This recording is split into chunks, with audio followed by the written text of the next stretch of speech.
Hello and welcome to Gangs All Here. My name is Ryan Sampson, the host and producer of the show. He is the Jets beat writer, Brian Costello. Today is Thursday, October 17th. The Jets play the Pittsburgh Steelers in Pittsburgh Sunday night. Another primetime game, Coz. And before we get to previewing that game, we'll discuss Davante Adams is now a New York Jet. We'll break down his comments and Aaron Rodgers' comments yesterday. We'll discuss this matchup, how the Jets offense looks, what can the Jets do on defense, all of that and more if you stick around and watch Gangs All Here. But before we get to any of that, Coz, how you doing, man? What about Fireman Ed? Are we talking Fireman Ed, Ryan? I wanted to get to Fireman Ed a little bit later, but we can talk about it. He's not the lead story? Well, how do you I'm sorry, you don't like that question. What was your takeaway from what Mr. Fireman Ed said on social media the other day? I think he's the lead story in Jetsland and Fireman Ed's world, right?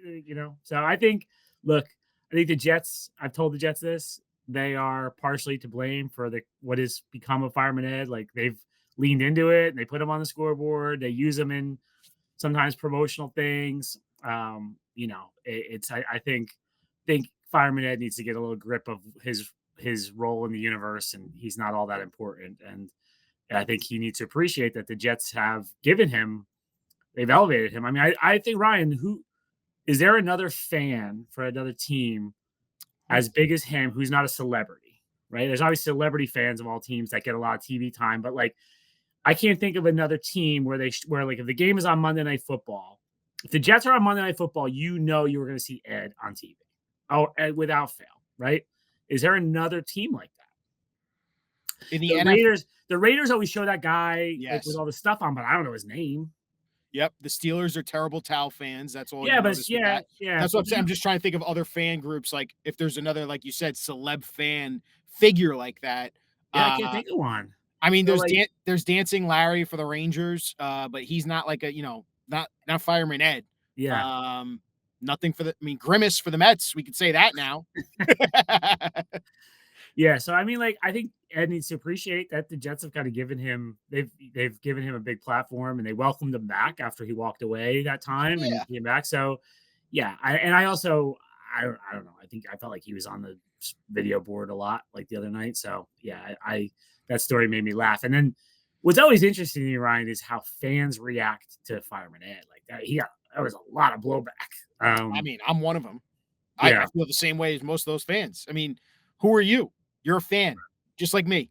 Like, you are not propelling this team to go forward and be a better football team. You have zero help in giving us a home field advantage, or like, you're just firing up the crowd somewhat, but like, that's what everyone does in these football games. And honestly, the other two guys did it, Jetman. Yeah. And I don't know what the other guy's name is that they put up they put the three of them on the board now for the Jets, because those two did it while Ed was away for his little hiatus. So, I think the Jets cheer will survive post Fireman Ed. And so, but yeah, that was a fun story. Let's get to the real stuff, Ryan. No, listen. I appreciate I was just having fun. No, you should, because it is a fun story. Well, it is a funny story. Like, it's funny. Yeah. I think I share a lot what Jets fans do is like, who cares, man? Like, this guy thinks he's bigger than the team. Like, I care about this football team more than you, buddy. And I really don't care if you're crying about it. But yeah, it's like, let's talk about this Jets Steelers game. We'll get to the preview aspect of this, but Coz, Jets go on Monday night. They lose that game against the Bills. The offense looked better at points. But overall, when your takeaway is, it's like, they lost another game against the Bills, a division game. They were playing for first place. They fall to 2-4 now. There's still issues here. We have a new head coach now in Jeff Ulbrich. And then on Tuesday morning, we get another shakeup. Like, let's do this again. Let's go the Davante Adams route. We're going to pull that lever. We're going to go Davante Adams, trade for him, bring him back, be buddies with Aaron Rodgers. And now we're going to go riding into the rest of the season with the Aaron Rodgers show. Overall, Coz, what are you seeing right now? And what are you thinking about this team as they've assembled now Aaron Rodgers and Davante Adams into this offense, and they're 2-4, and they're going into almost a must-win situation here against the Steelers? Yeah, I mean, look, they certainly changed the conversation in the last 2 weeks, right after losses. I'm curious if they lose this game, what they're going to do next week to change the conversation. But I thought they looked a lot better offensively Monday. I thought Downing did a good job. There was a lot of more creativity in the run game, a lot more motion in the offense, more window dressing. They were getting Brees Hall to the outside. I thought he got, schemed some things up for Garrett Wilson that looked good. The red zone was the biggest issue, and it was kind of a weird red zone game. It wasn't like they necessarily bogged down in the red zone. They just had some, Garrett can't come up with the ball when Taylor Rapp made a really nice play. They get a penalty when Braylon Allen scores a touchdown. So there was some kind of, and then obviously Zerline misses the field goals. So it was a weird game. But look, I think I wrote this in my newsletter for Post Plus. Like, there's a path to the playoffs for this team, even at 2-4. Like, the schedule has been really tough. The Vikings are a very good team. The 49ers, I think, are a very good team. They've dealt with injuries, so the record might not reflect it. I think the Titans have a good defense. I think the Broncos have a good defense. The Patriots stink. So that, and then the Bills I think the Bills are not a great team, but they're a good team, right? And so it's been a tough start, but now if you look at it, they have 3 games against teams with winning records left on the schedule as of right now. Winning records: the Steelers Sunday, they get the Texans in a few weeks, and then they get the Bills at the end of the year.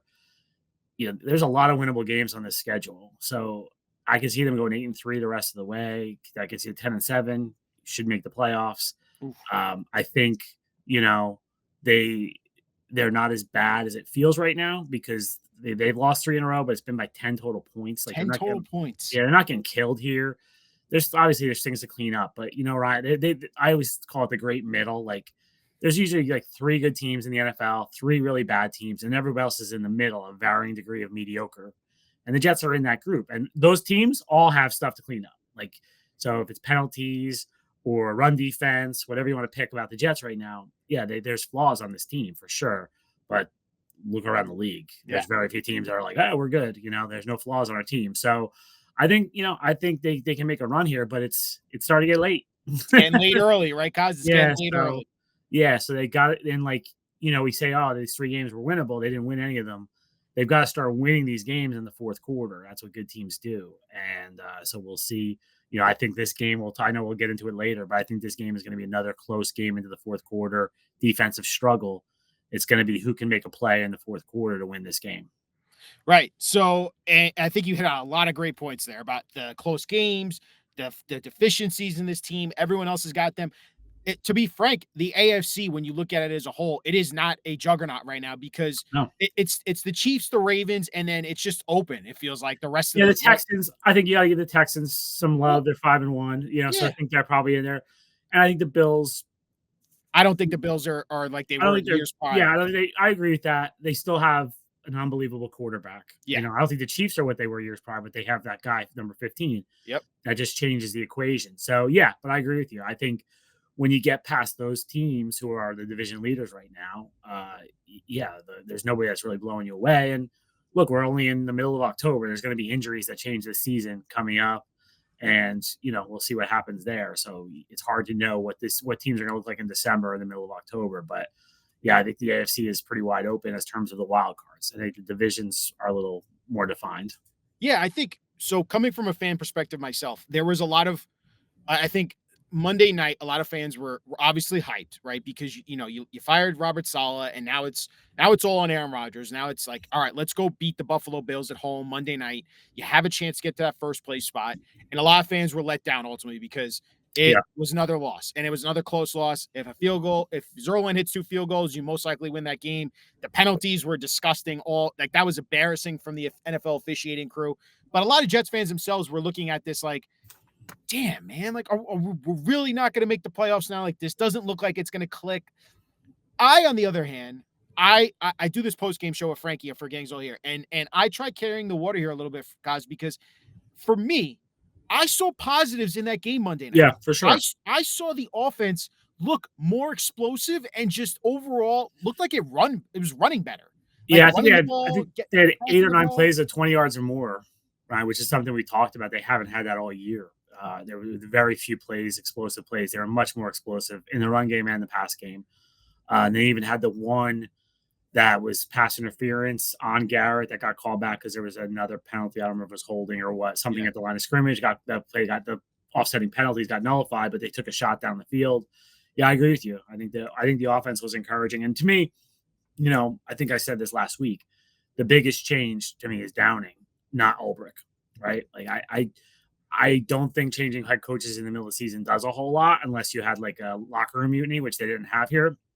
Changing play callers changes things. Like that's you can feel you felt substantial change on the Oh offense. yeah. And and now Davante adds something too. I said on here, I don't think this is like, earth-shattering move that some people think it is, but he definitely makes the team better. I'm not going to argue that. He's better than what they've gotten out of Mike Williams, who's the odd man out, I think. So, and Davante is going to be, like we've seen with Alan Lazard. He knows what Aaron wants. He knows when to break off his route. He knows when it's going to be a back shoulder throw. He's going to be on the red line and not not going an in route. Like he's just they have they have a working relationship. So maybe we've seen the last 3 weeks they haven't been able to get it done in the fourth quarter with chances to win the game. Maybe now the ball is going to Davante and they complete those passes instead of interceptions. Right. So let's get into the Davante Adams trade. So we discussed this on the emergency Gangzone here on Tuesday when it happened. You just said, this isn't, like it improves the offense most likely and it improves the team, but it's not going to be the thing that puts them over the edge because it is ultimately coming down to how are you going to put a full game together? Like, how are the Jets going to be able to put a full win together? That's what they've been struggling to put together the last 3 weeks. How do we start good and end good? And these final drives, what's the key? So Davante Adams hasn't played with Aaron Rodgers since 2021. We obviously know in that offseason, after 2021 season, he goes to the Raiders. Aaron plays one more year with the Packers, and then he ultimately gets traded to the Jets. They're back together now. For you, the Jets were able to trade for Davante Adams for a conditional third-round pick that becomes a second if he's on the AFC Championship or Super Bowl roster. It's not going to become a second. Or he becomes a first or second team All-Pro. Yeah. He would have to have an incredible stretch here of 12 games for them to actually, have him at that type of season. But for the value the Jets were able to get, they reworked the contract already. We heard that. What did you make ultimately that the Jets were able to get Davante for a conditional third-round pick? Yeah, I thought that was good. I wouldn't give him a second, which, we heard the Raiders were looking for. So, and they ended up not paying any of the money. So the Jets took the money on. Yeah, I thought it was a good value. I think with where they're at, that they put everything in on this season. So why not take this swing? I just don't know if he's going to have the impact that people think he's going to have. I think he's going to get his catches. He's just not to me, what the Jets need, Ryan, when I watch this, they need someone who could stretch the field. Like that's what they don't have right now. They do not have a burner that can get, take the top off of a defense and scare defenses. And that's not Davante. He's a precise route runner. He's instinctual. He knows Aaron. Like he's gonna get plenty of catches. I just don't see him, he's not the guy to throw go routes to. And I don't think they have that guy right now. So, but yeah, I can't argue with making the move. I understand it. Well, I think there's a little bit of an argument there with the Davante move. Does this open up more for Garrett Wilson, right? Garrett was getting the number one corner treatment. He was getting doubled up a little on these games too. He's been used primarily, it feels like, closer to the line of scrimmage. Hasn't been over 15, 20 yards, air yards for passes for Aaron Rodgers. With Davante being able to work that one, hopefully he gets a lot of the coverage and the defense is paying attention to Davante. Can Garrett become that X factor? And what you describe as, can they get those explosive plays downfield, take the top off the defense a little bit? Because Garrett has not been able to run that route tree, it seems like. Yeah, it's not totally Garrett's game. He's never been a take the top off the defense type of guy. If you think about his long plays, I remember Dallas last year, it was a crosser that he breaks. He's got good speed with the ball in his hands. Garrett isn't the greatest at the releases off the line of scrimmage, which you kind of need that to be the breaks. So I'm curious how they use. I've heard people say, "Oh, Garrett's going to go in the slot." I'm not so sure. I have a feeling Davante is going to be a big slot. Oh yeah, yeah. I think that's what they're going to do, and I think they're going to have Garrett and Lazard on the outside. So I'm curious how they do that. Yeah, theoretically, it's going to take attention away from Garrett, and he's going to be open more. We'll see. I don't. He's the most targeted receiver in the NFL right now. I'm curious how he reacts when his targets go down, because his targets are going to go down with Davante there. Right. They'll go down, but maybe Garrett's a good dude, but Garrett's emotional. And, we've seen it before. He can get emotional after games and stuff. So if he's not if he doesn't feel like he's getting his, I'm curious how this goes. Well, he did tweet out, "We gotta go. We gotta go now." Right after the Davante Adams Yeah, trade. I don't think he's gonna like pout and like cry that they got Davante Adams. I think he's probably genuinely happy. But I just been around a lot of wide receivers, Ryan, and they tend to not be happy when they're not getting the ball. So if Rodgers can keep everybody happy and get the ball to everyone and spread it around, I think it'll be great. Kumbaya. If we have games where Davante is getting 14 targets and Garrett's getting 4, I'm curious how Lazard's getting 4 or 5 also. I'm curious how Garrett feels because I got to think in the back of his mind too. He's thinking about that payday that's coming, and so But again, Garrett is a really good guy, and I've really enjoyed getting to know him the last few years, and but I just know I've been around a lot of wide receivers. They tend to get unhappy when they don't get the ball thrown their way. Totally understandable. I just think I am looking forward. I don't think this, and this is me going back to Monday night with the use of motion, stacking receivers, getting guys in space like Breece Hall and Garrett Wilson. Yeah. It feels like with Davante, you're now going to add that extra element where it could open up a little bit more for Garrett and Breece. I don't have a problem with I think the Jets can move the ball between the 20s, guys. It's the damn red zone. It's the damn red zone that they are struggling in. 1 for 4 again on Monday night. Davante is a red zone assassin. 59 touchdowns with Aaron Rodgers in their career in the red zone. It is insane the connection those two have, and that's going to be an X factor here. There's going to be a big I'm just looking forward to seeing them in the red zone and the plays that they're going to draw up to Davante because he is so good off the line of scrimmage and creating that separation. He's a former basketball player. He uses that and he integrates that into his game and route running. He has that crossover move that defenders just don't know how to defend at this point. Yeah, I mean, look, I think you're right. I think it'll help in the red zone. I just think it's dangerous. Everyone's going with these stats from 2014. Does Aaron Rodgers look like the same guy to you right now that you saw in Green Bay in those years? He's not the MVP Aaron Rodgers, but he's like a lesser version a little bit. He's still like 75% of that. So, yeah, you might get that of Davante too, right? He's going to be 32 years old in December. He had, everyone's like, he had 103 catches last year. He had 175 targets. Like it was 58, I think it was 58%, catch percentage. So I've seen this movie a lot of times with the Jets where they bring in guys who are big names and have had great careers. And sometimes they get the last few drops of the guy's career out of them. LaDainian Tomlinson, they got a little bit out of him at the end there. But a lot of times it's more like Ed Reed or, Matt Forte or guys that come in and they're like, oh my gosh, this guy's great. Well, no, he's had a great career. Is he still great? And maybe Davante is. I don't know. But I just think we have to be cautious about expecting this to be 2020 again. So they're both older.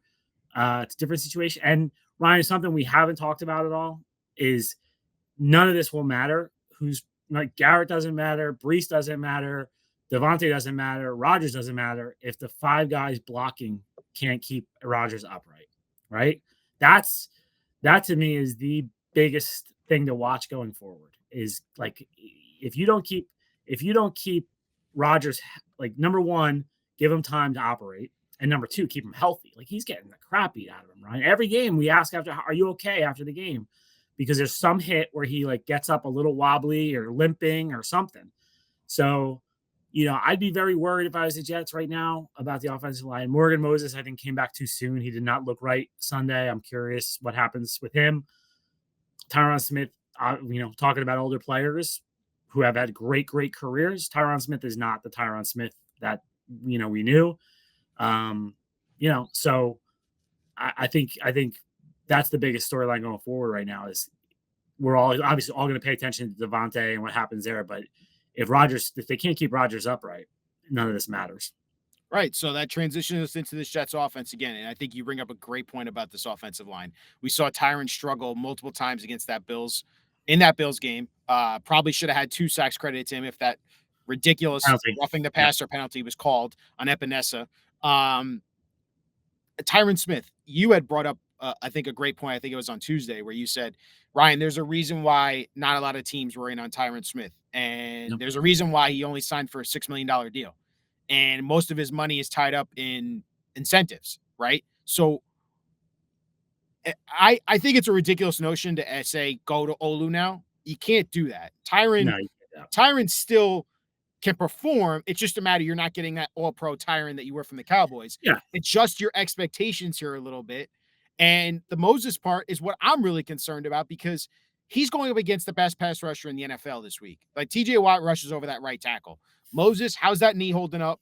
I don't think Yeah. AVT's performed well this year, up to where we've seen him previously. He's been up and down. I think and he's had down. some good games and some not so good games. Yeah. Right. Yeah. I mean, Tittman's only in his second year. John Yeah. Simpson looks Simpson's like been actually good. a good player. And Yeah, then, he's you been know, you good. got Tyron. So assessing the offensive line, I mean, it was better. It was definitely better Monday night. But yeah, to your point, Rodgers is getting whacked every game.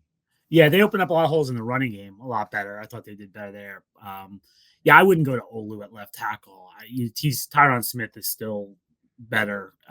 He's just not doesn't seem to be the consistent force he was in Dallas. I would think about playing Olu at right tackle if Moses is not 100%. And your point is noted that with TJ Watt, they're going to have to give whoever the right tackle is, they better give him help. Like, remember, what was it, Dallas last year when they didn't give any help on Micah Parsons? and it was like everyone on their couch was like, huh, like, I don't know much about offense, but I'd probably like give a tight end over there, have a running back chip him. I don't know. I'd give the guy a little bit of help over there at right tackle. Like, I'm not sure what they're doing. Same thing here. Like, if they've got to get four hands on TJ Watt on every single play, and whether that's a running back chip in, whether it's a tight end helping, guard double teaming, like they've got to help whoever is at right tackle, whether it's Morgan or Olu, or TJ Watt can blow up the game. Is your feeling preliminary? Not feeling, but your what you're hearing preliminary is Moses going to be playing Sunday again against the Steelers? Yeah, I'm not sure because they didn't practice Wednesday. We're recording this Thursday morning. Yeah. They didn't practice really Wednesday. They did a walkthrough. He would not have practiced if they had a practice. But, that doesn't necessarily mean he wouldn't play Sunday. I think it's a question in my mind because I just thought he was watching him between plays. He was limping a lot. So he's a warrior. It's too early to know. Yeah. And I think he'll want to play. I think he'll push to play. So we'll see. But if I'm the Jets, I'm wondering if he came back a week too soon. Yeah, I mean, Coz, it also asks the question. I mean, the Jets, to your point, they were able to open up some holes for Breece and Braylon. Yeah, they did. Morgan Moses, it might be that X factor for that offensive line, even if he is banged up. I don't think it was him so much. I think Todd Downing did a good job of coming up with more creative stuff in the running game. Like there was motions. I felt like they ran outside more than they have. A lot of like quick hitters to Breece. The little pitch play to Breece was nice. So, no offense to Morgan. I think he's a very good player, but I don't think he was the difference in that game. I think it was more the scheme was the difference. And we saw not nearly as many tight ends blocking. Yeah. Your guy Braden was on the bench. Braden was on the bench. They actually played Ferkser. Yeah, they activated Ferkser. Maybe they watched my film that went viral that, probably shouldn't be blocking this guy, using this guy in the game anymore. Yeah, they Ferkser and he was in Ruckert was in there, but they didn't do quite as much with the tight ends as they have been doing. Coz, I think ultimately though, moving forward, it's going to be the Davante Adams, Aaron Rodgers show. That's how it feels like it's going to be moving forward. It's going to be running through these two guys. And then Garrett and Breece are going to be the complementary pieces. Do you feel like that's how it's ultimately going to go for this Jets offense? I don't know. I mean, boy, I would hate to get away from Garrett and Breece. I think those are your two young budding superstars that, I like youth, Ryan, if you haven't caught on a football team and those guys are young, they have young legs. I'd be riding them more. And Davante might be more of like a decoy for me. Like just, like you said, like you've been saying, he's going to open things up for Garrett. Well, if he's opening things up for Garrett, that means he's not getting the ball. It means Garrett's getting the ball, right? So, I think I'm going to be very curious to see how they feed all these mouths because there's a lot which that they've argued is a good problem to have, and I agree. This is much better than the days when Jermaine Kearse was the number one wide receiver and some guys you never heard of were the number two wide receiver, right? You look back at some of those games in 2018 or 2020, and it's incredible. Chris Hogan is the leading receiver in those games and stuff. So they're better off, but it's going to be interesting to see if Rodgers and Downing can keep everyone happy. Yeah, that's going to be that is definitely going to be a factor here. The red zone issues. I brought up Davante Adams, how much of a factor he can be in the red zone. What else can this Jets team do in the red zone? They got to start converting these trips and these long drives from missed field goal attempts where you're getting nothing to actually scoring touchdowns here. I saw Braylon out. We saw him get a touchdown, but that got called back. Are they going to incorporate him more into the red zone now? Yeah, I would. I mean, obviously, we talked about it a lot. What game was it where they didn't give him the ball at the goal line? Was it Denver? It was Denver. Yeah, so we talked about it since then. I think they will. To me, it's just attention to detail down there. They seem to be making like one little mistake on each play there, whether it's a penalty, whether it's a dropped ball, whether it's just missing a block. That Denver goal line stand was a problem with missed blocks. So I think it's just everything gets magnified in the red zone. It's a smaller space. Like if things get tight, the Jets have to just be a little more attentive to detail down there. I would agree. The attention to details is a good point by you. I would say also, and this is me talking about the Rodgers factor here. I know we talked about him getting whacked, and you asked me what kind of Rodgers are we getting right now? Coz, I thought that was the best version of Rodgers we've seen, even better than the Patriots game. I mean, the Hail Mary, we that was an insane play in itself. He looked like old Aaron Rodgers there. I don't know what Buffalo was thinking there, only rushing two. Yeah. And then the throw down the seam to Lazard. I mean, yeah, that was ridiculous. That was insane. I've never seen a Jets quarterback throw that ball ever. Yeah, it was ridiculous. I mean, the brilliance of it was he knew that guy's back was to him. So he knew he could get it. Like, if that guy's looking forward, he's going to intercept that pass. But he knew the defender had the back to him, and he could make that throw. It was brilliant. Yeah, I thought he was a little bit better against New England. I thought he was a little more in control of the game there. But yeah, this was obviously almost got 300 yards. He was very good in this game. Ryan, I've one red zone thing that I wonder, maybe I'm forgetting. Like, can you remember the last time the Jets threw the tight end in the red zone, like for a touchdown? Oh, I mean, it's got to be like CJ Uzomah with Zach Wilson. That's the one I'm thinking about. Or even the Mike White game where everyone went off with him. I mean, they threw a touchdown to Mike White too. Mike White game is 2021. I know. That's what's crazy. So I don't know. Why is Tyler Conklin never targeted in the red zone?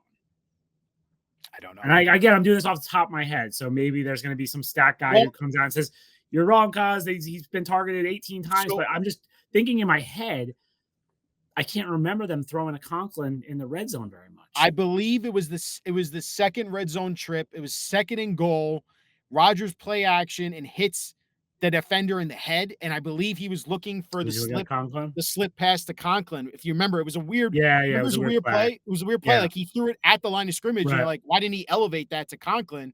And it felt like that was like the one play they were actually looking at tight end. That was a weird one, and I agree with you. They should definitely use the tight end more. The other thing, the Garrett Wilson, like I know people are like, oh, if Garrett didn't drop the ball, it's like he fit that into a tight window, man. And Taylor Rapp smacked him. That was a great play by Rapp. Yes.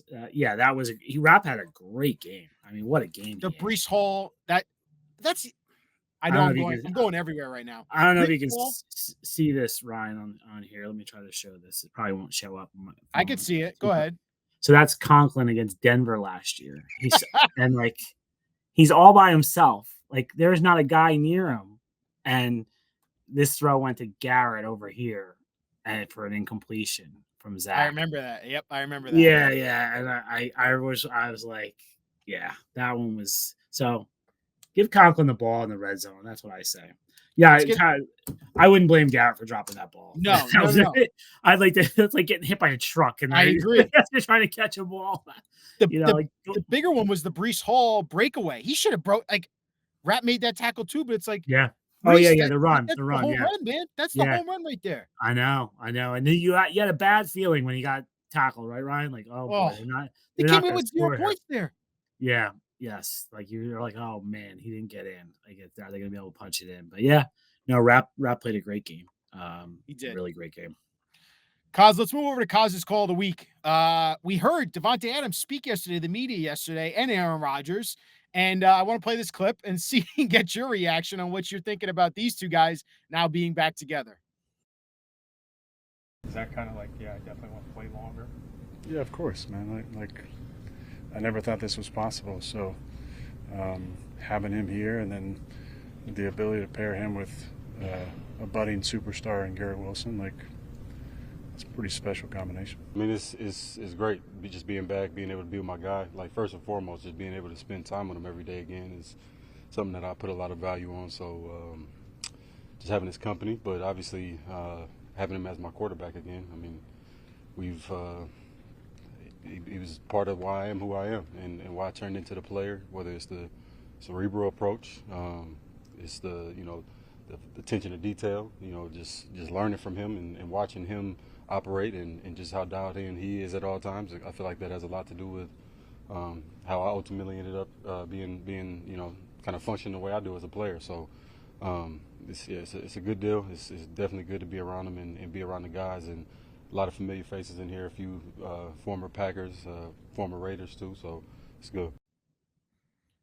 Look, Coz, this is something that Jets fans were hoping for that would happen one day. I think Rodgers, he hasn't hidden his love for Davante Adams ever since they separated, and now they're finally back together. And I know you bring up great points about. Listen, Ryan, you've seen the song and dance bringing old former players back, and they've had great careers. You just aren't sure yet to see if this is going to work out. But these two have an undeniable history. And the one thing I do want to highlight there, that first answer from Rodgers about would this extend your career here with the Jets more than just this year? He says, of course. I mean, I never thought we'd have this moment where I get to have Davante back. What is your sense about this situation and now how it's developed? Woody Johnson bringing Davante Adams back with Aaron Rodgers. You mean going forward? Going forward. Like after this year? Yeah. I don't think anyone inside the Jets organization right now is thinking about next year. Like, I really don't. Like, you got to see how this year plays out. Because if they don't turn this thing around, the whole thing's blown up, right? We know Joe Douglas doesn't have a contract. They're not gonna bring him back. I can't see a scenario where Rodgers is back if this. I think the whole thing gets blown up if they don't win. Now, look, if they go on a run like I've talked about and they make the playoffs, then we're having a different conversation. But I think for Woody Johnson and everyone below him, they'll think about that once it happens in January. I don't think anyone right now is thinking about 2025. And I think this move screams to that. Like, right? Like they're all in. They're all in this year. I think Byron Robert Saleh speaks to that. Like that was about this year. Like everything they're doing right now is about 2024. It's nice that Aaron is happy and might want to stay here another year, but I don't think any of that will be really on the table until we see how this year ends. Yeah, no, it's a good point. I mean, it'd be interesting to see what happens here down the stretch. I mean, even if they finish with like 9 wins and let's say they just miss out in the playoffs, I'd be interested to see how this plays out. I know what you're saying. It is true. They're all in. I think I just, if they put 9 wins and they miss the playoffs, I don't know.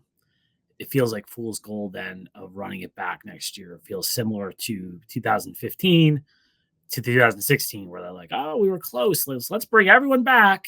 Even though you're like, I don't know. These guys are getting a little older. Like, should we do this? And then it blew. Like, so to me, I think things get. And you also don't have is Ulbrich going to get the job after that? Like, and then you're. So I think if they don't make the playoffs, things get blown up. Did you see? Speaking of which, 2015, 2016. Did you see Mr. Ryan Fitzpatrick's tweets at Aaron Rodgers? What'd you make of that? Look, I'll say this. I've covered a lot of post-game press conferences. I've never heard a quarterback describe exactly what a wide receiver did wrong before. I've heard it was miscommunication. We weren't on the same page. Those kinds of buzzwords you hear post-game stuff. And a lot of times you can read between the lines that the quarterback's annoyed with the wide receiver. I've never heard, when he talked about the red line, Ryan, a lot of people didn't even know what the heck he was talking about, including people in that room were like, what's the red line? And so if anyone missed it, like at practice, there's a red line painted 5 yards from the sideline where that's where they tell wide receiver like to operate in certain plays. And so, that was tough.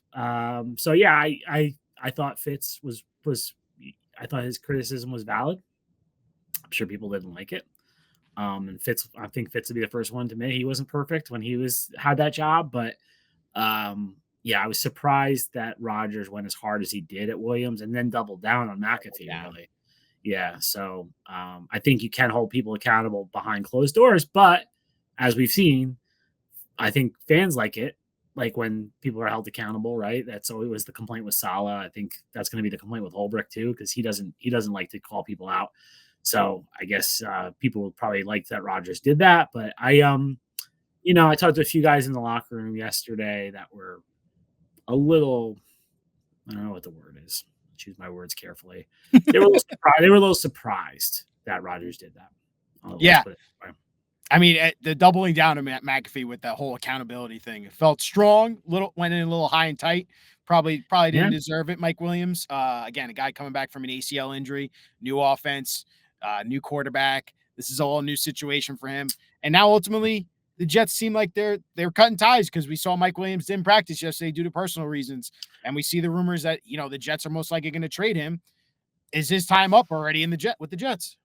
Feels like it. I mean, I can't imagine that Mike Williams wants to be here after that, and think about where he's at. He's coming off an ACL. He's getting older. He probably has one more contract, of multiple years. And I think he probably thought this was a prove it year for him. Come in, have success, and go somewhere else and get paid. And it's not happening. And now the quarterback's clearly not on the same page. They're not clicking. So I have to think he wants out. I just don't know who's going to trade for him. Somebody will. I saw like New Orleans has all these wide receiver injuries. Maybe he goes there. That would make sense to me. The Jets paid him already, so that the money is nothing. So I don't think they're going to get much for him, but maybe get a 6th-round pick or something like that for him. I know a lot of Jets fans are already saying like, "Oh, there could be worse wide receiver 4s on the NFL," and it's like he's done. His quarterback burned him. He's got to be miserable, Ryan. Yeah. Like, I don't want to put words in his mouth because I haven't talked to him. I talked to him last week for a while, and I had asked him about that last play in London, and he was clearly uncomfortable when I asked about it, like about what happened there. So, and he said something like, I should have got the ball, but like I could tell he was uncomfortable. So I just don't think it's working. And sometimes it just doesn't work. And you have to move on. And, maybe he's this year's McCole Hardman. Maybe he catches the game-winning touchdown in the Super Bowl for somebody. So, Coz, you're gonna give me PTSD again, man. I don't need to hear that. So maybe him and Reddick end up on the same team, and well, as long as Reddick doesn't go to the NFC team, because the Jets have really put themselves in a bind there, right? You don't want to turn that into a 2nd-round pick. Yeah. I mean, I don't think he's gonna get traded, Ryan. I kind of got back and forth on this, but the more I talk to people, I think they did this to kind of prove to him, like, hey, if you can go find someone, go for it, man. But like, we haven't heard anything in 2 days now, so I got a feeling he's there. Drew Rosenhaus is going to come back to him and say, "There's no trade on the table. Like, your choice is the Jets or nothing." And I think we'll see him in a Jets uniform here in a month or so. Deadline spur actions. That's the phrasing, right, Coz? Yeah. So his contract's about to toll if he doesn't show up. Week 13, I think he has until, but you can't just show up week 13 and play. So I think he's going to have to come here. I would say bye week. Probably, no, I would say after that Houston game, right? They play Houston on Thursday night. Yeah. So, then that looks to me like you come in after that because you're not going to come in that week. But you come in the week after that, and then you'd have a few weeks to get ready before playing the last stretch of the season, and then he can become a free agent. Jets defense needs the help. All right, let's talk about now this game. Jets Steelers. Jets are favored in this game in Pittsburgh. Crazy to me. Vegas knows, Coz. Vegas always knows. They're -2. And this ultimately comes down to, for me, Coz, can the Jets stop the run? Because that is the biggest weakness on this team for me. Yeah. The offense looked better. It's taking steps in the right direction. You just added a premier wide receiver. I have faith the offense is going to figure this thing out. The defense concerns me. The run defense. Wow. They got mauled. You know how crazy you sound, Ryan? I know I sound crazy. They got the number 2 defense in the NFL, And the offense hasn't been able to get out of their own way, and you're worried about the defense. Paper Tigers, Coz. Paper Tigers. I'm telling you right now. You guys are something. I'm something. I watched the film. I'm telling you right now, Michael Clemens has no business being on the football field. Zero. That man got destroyed. There was multiple opportunities, Michael Clemens, to stop the run and sack Josh Allen, and he had no production. He did nothing. And not to mention that boneheaded play at the end of the game. Do you really not think Josh Allen was going to run that ball on the read option? Come on, buddy. Come on. So just for me, this run defense is an issue. It is a giant issue. It's an issue, but it's not a bigger issue than the offense right now. Well, here's the thing. Teams now have a blueprint. If I run the ball against this Jets defense, I control the clock, I control the ball, and I keep the Jets offense off the field. That's the formula right now. I mean, what were the rushing yards? I'm trying to remember. Ray Davis had 40 yards before contact on the first drive. A rookie running back that's never played in the NFL before. I get yards. It. And San Francisco did what they did. I feel like, the other games haven't been quite as bad rushing defense-wise. Well, Aaron Jones came out with an injury, so that's your number one running back out. He did. Tyler Chandler is not a good running back. Yeah. The Titans, they didn't use Tony Pollard the way they want, and they have a horrible quarterback situation, and the Broncos was a slop game. Yeah. So you're going to get a real test here. Najee Harris, by the way, has not been practicing, so I'd be interested to see how that goes. He has a ribs injury. You'd think he could probably get a shot and wear a flak jacket and be okay. I wouldn't be too worried about him playing. The big question with the Steelers is who their quarterback is going to be is going to change things. Like, I don't know. I would run Fields out there against the Jets because of what you're talking about. Like, they could do design runs with Fields and have some success. Like, it doesn't make sense why Tomlin's doing this. Jets traditionally have not been good against running quarterbacks. So yeah, I would definitely, like Russ, the Jets beat him up. I mean, he had a few runs last year, but the Jets controlled him for the most part in Denver. I hear what you're saying. The run defense is an issue. And they got pushed around by the Bills. We'll see if the Steelers can do that. I don't think the Steelers' offensive line is as good as the Bills, so that's an issue. We'll get to see the great Broderick Jones, right, Sunday that everybody wanted. Will McDonald. Line it up, guys. I get it. I get it. The run defense is an issue, and it's going to be an issue in big games. I'm not sure if I'm so worried about this week as much. I just don't think the Steelers. I know Najee had 100 yards against the Raiders, but I think the Steelers offense isn't the one that scares me. It's the Steelers defense that I think is scary. I hear you. I hear in the Steelers offense because their weapons have not been great. Justin Fields is not great passing the ball, but he is elite when it comes to running the ball. And again, I don't understand why they're going to make this switch to Russell Wilson. It seems like all indications, unless Mike Tomlin is just truly trying to mess with the Jets and say, "I'll have you prepare for both quarterbacks." Maybe here's an underrated thing too, Ryan. We have to talk about is the Jets secondary is very banged up. Yep. Right. So I'm pretty sure Michael Carter's not going to play again. It sounds like DJ Reed isn't going to play. Chuck Clark went on IR. So now you have Ashton Davis, Isaiah Oliver, and Brandon Echols playing. And I think all of them, I have a lot of confidence in Echols. I think he's been really good when he's had to step in. Oliver's been good so far. Ashton worries me if he was play a lot. But the problem is now that's the depth, right? Like if any of them get hurt, now you're getting way down the depth chart. And Chuck Clark's on IR now, right? He's on IR, yeah. So because Oliver's kind of the backup safety and backup nickel. I know people like Quantez Stiggers. I don't think he's ready to play a big role. So you're getting down the depth chart if they have any more injuries in the secondary. So that's something to watch. And I do think there could be, hiccups there with those guys playing. Yeah, so is that ultimately, and I know I gave my part with the run defense, is that ultimately what this game's going to come down to for you, is how this pass defense holds up against Russell Wilson? No. For me, it's the other side of the ball. You're still with the offense, huh? I am. I think the Jets defense will be fine.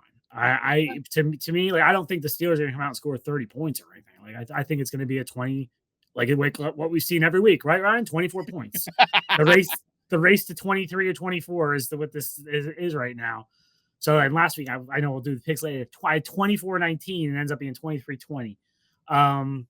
So, yeah, it's to me, this game is all about, can the Jets offense keep TJ Watt from killing, and don't forget about Cam Hayward too. He's great too on the defensive line.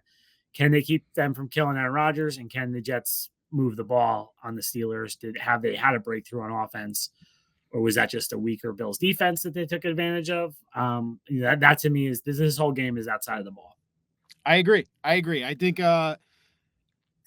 TJ Watt's the one, like you said, you got to keep him in check. He's going to be an absolute force and monster. I hope it doesn't repeat like the Cowboys game where we're not just, you have to acknowledge the greatness there. You have to give him paying attention. You do. I think they will. I mean, Yeah. the Micah thing made no sense at that time. So. I know. Now you're scaring me. You're giving me again PTSD. But again, this is Todd Downing, not Nathaniel. And if you want to go way back, Ryan, I don't know if you remember this game. This was way back in 2015. I want to say they played the Texans in Houston, and they decided not to double team JJ Watt, and JJ Watt was like killing them. Remember they lost this game, and it was TJ Yates was the Texans quarterback, right? Yeah. Oh my God, that was a bad one. What about I think it was the Trevor Siemian broken leg game on Thursday night. Miles Garrett, yeah. Miles Garrett. We're gonna block him one guy. Yeah, so it's hard. It's hard to say we're gonna do two guys every play for one guy. It's hard, but man, so some of these guys you have to do it. You just have to do it. And Highsmith is back too. And again, that's another. Yeah, he's good too. He's good too. Yeah. I think if the Jets can run the ball though, that's how you can. And again, this Steelers defense is no joke. I mean, you mentioned it. I mean, they are a top 5 in almost every statistical category, top 5 in takeaways. They're 8th in total yards, 2nd in points per game, 4th in rush yards allowed, 8th in blitz percentage as a team. They're coming after you, Aaron Rodgers, and they're going to try and knock you out of this game. You know what I would do if I was Todd Downing? I'd have some screen passes dialed up here, Ryan, too, for them. Which I feel like hasn't been a big part of the offense so far. It was one I remember he missed in London to Braylon Allen. It looked like they had one set up this week, and then he went to Ruckert on the other side, which ended up working out. But yeah, I'd be leaning on the screen game a little bit here to try to slow that pass rush down, and see if that works. Yeah, I mean it's gonna be best on best. Aaron Rodgers he knows TJ Watt's gonna be coming hot and heavy. I mean, I'm thinking about that Atlanta Falcons week 1 game. TJ Watt took over that game against Kirk Cousins, and he was dominating. When you're playing a quarterback that can't move like Aaron Rodgers, it's gonna be a long day. And I just hope the Jets can adjust to your point. Screen game, can they run the ball? Because that's how you stop the pass rush, is you run the ball down your throat. And can Breece Hall and Braylon Allen be that force? But ultimately, I'm not scared of the Steelers secondary, if that makes sense. Like you can make some plays against these guys. The pass rush is the key. The front is the key in blitzing, not the back end. Like they're the opposite of the Jets, right? The Jets are about the secondary providing time for the pass rush. The Steelers are the pass rush speeding things up for the secondary. Totally agree, Coz.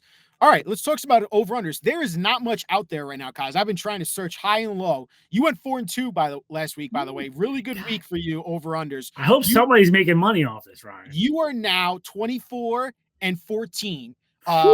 Last week, James Cook didn't play, so that's 2. So you're 24, 14, and 2. That is a plus 800 units, plus 8 units wise on the season. You're making good money if you're listening to Coz on the show right now for over-unders. As for predictions, you had the Bills, so they're now 3-3. I had the Jets 2-4 for myself, just like the Jets team. Unfortunately, I can't predict these games right. But Coz, let's do some over-unders. I do have Aaron Rodgers lines here. Rodgers, they have him at 227.5 passing yards, 1.5 passing touchdowns. Those are good numbers.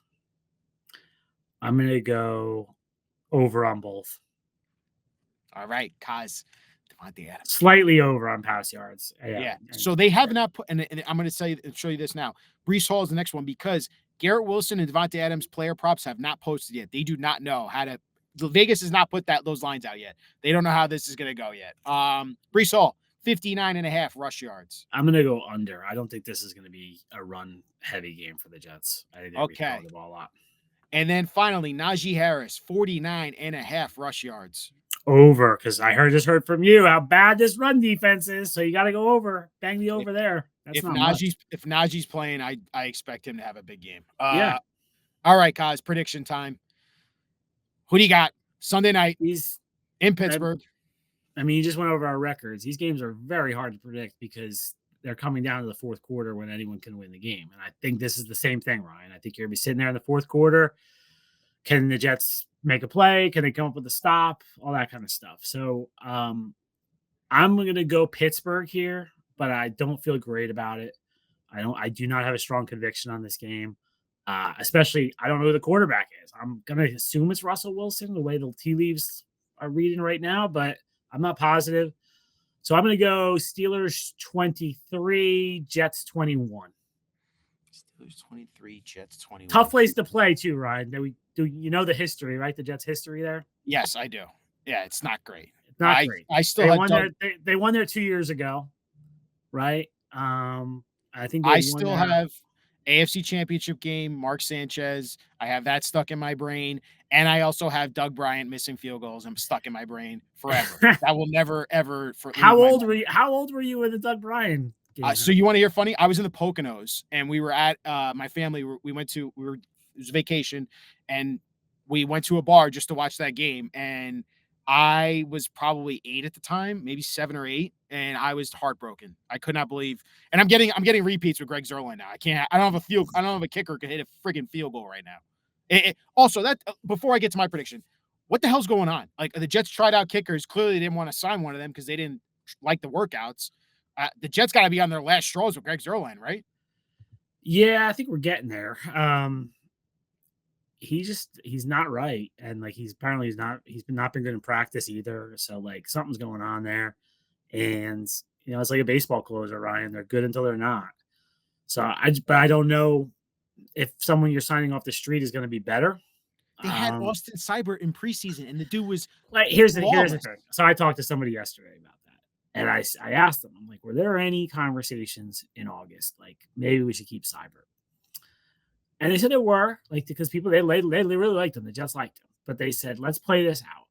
Let's say they trade Zuerlein, right? They would have been able to trade him, and they kept Seibert, and then Seibert comes in and doesn't do well. What happens then? Those guys who traded Seibert they're trying to trade Zuerlein are getting fired. You guys are going to kill them for that, right? Because Zuerlein's the proven commodity. So I understand why they didn't keep Seibert, but yeah, I think they're just hoping Zuerlein's going to figure it out and get things fixed. It was very windy Monday night. I'll give him that. It was, Ryan. It was a very windy night. I had to turn over my kid's trampoline before I left for the game because I was afraid it was going to blow away. I was looking at our basketball hoop is doing this, and I'm like, is it going to fall on the cars? So it was very windy Monday. You have to admit that. And the other guy missed an extra point and a field goal too. And I saw the Bills sign someone in their practice squad. 32-yard field goal? We can't hit a 32-yard field goal? Dude, yeah, I'm with you. I'm with you. He's got to do the job, but it wasn't like it was pristine conditions and he missed it. So I think the Jets are hoping he's going to snap out of this and figure it out. And, I don't know how long they wait, but usually the kicking options, I don't have to tell Jets fans about kicking options. As you watch these games, you're like, oh, that guy was on the Jets for a little bit. That kicker was on the Jets. Oh, that guy was on the Jets. They're all over the place. So we'll see, if speaking of moves that don't make sense, why the hell did Nick Folk ever get out the door? Why did they ever let him go? He was banged up. I'm trying to remember. I think he was banged up at the time. But he had a great year before he left. He was hitting 50. Yeah, I have to look back. I don't remember, honestly, Ryan, why they let him go at that time. He's been running. Yeah, well, I just saw Fitzpatrick just tweeted that. Like he's gonna like set the record or something for consecutive field goals under 30 yards, I think, or so, like he hasn't missed in years. Yeah, no, crazy. Nick Folk still going strong in Tennessee. It's just incredible. But because I think if I remember, he went to Tampa after the Jets, and I think he ended up getting cut in Tampa because he was hurt. Right. I do think there was some injury concern that played into it with the Jets, because then he went to New England and kind of rebuilt his career. But he was, there was a time though, I can remember clearly where the Jets were mowing through kickers where he really wanted to come back. He was a free agent. And I can remember one of his people calling me and saying, like, you got to bang the drum for him to come back. And the Jets had no interest. So they could have even fixed the mistake. There was so many kicker changes. I don't remember when this was, but I do remember a time where the Jets were looking for a kicker and he was on the street. So 3 field goals, the Jets would be 4-2. Yeah, and I just looked it up. Ryan. They're 2-8 all time in Pittsburgh, 0-2 in the postseason. Which you mentioned the 2 postseason games. They won. Remember, they won that year in Pittsburgh in 2010 in the regular season toward the end of the year. And then they won there 2 years ago when Zach Wilson played really well in the fourth quarter. Correct. And he caught that touchdown pass. It was a 2-point conversion. Was it? Yeah. Yes. 2-point conversion. So, Yeah. And did the gritty. Yeah, it did the gritty. All right. That solves me right there. The Jets are going to win. Of course, I'm going to pick the Jets. It's a must win. It's a must win for the game. They can't lose this game if they want to make the playoffs. And you eventually have to beat AFC teams if you want to make the playoffs. You lost to the Broncos already. You have to improve that AFC record. I think they beat the Steelers. Russell Wilson, I think it's a horrible decision for Mike Tomlin to go with him. Yet Justin Fields is an X factor and would have been lethal against this Jets defense. This is me assuming Russ is going to start. I think the Jets have good history against them. They win 27-14. Wow, a 13-point win. There's a reason why they're 2-point favorites on the road. I'm buying it. I'm buying those 2 points all day. All day. Okay. And does Davante have a touchdown? Oh, yeah. Red zone touchdown. Easy. All Easy. right. It'll probably be like the first trip. I'm telling you, it'll be like the first trip. He'll be lined out on the left side, and he's going to be one-on-one, and they're going to be silly, the Steelers, to not put double coverage over there, and he'll do that little juke, and he'll be right there. He's so good at it. I'm telling you. If you go watch the film, Jets fans, it is insane. Davante Adams in the red zone. The guy's just a force. But that's the Gangs All Here preview show, Coz. I'm looking forward to seeing your coverage Sunday night. You're going to Pittsburgh, right? Getting ready. Yeah. Terrible very, towels. Very, very excited. Are you a big Renegade fan? I do like Renegade. It's a very, very cool thing in the stadium. Like, it's just a cool moment, especially if the game's close, And I was just talking to somebody. I was talking to one of the Jets players yesterday. I've covered some cool games there that didn't involve the Jets. I covered the 2008 AFC Championship game there with the Ravens, which was a great game. Yeah. Palomalu intercepted Flacco because Rex was going to get hired if the Ravens lost that game. So the Post sent me out there to try to get Rex and talk to Rex after the game.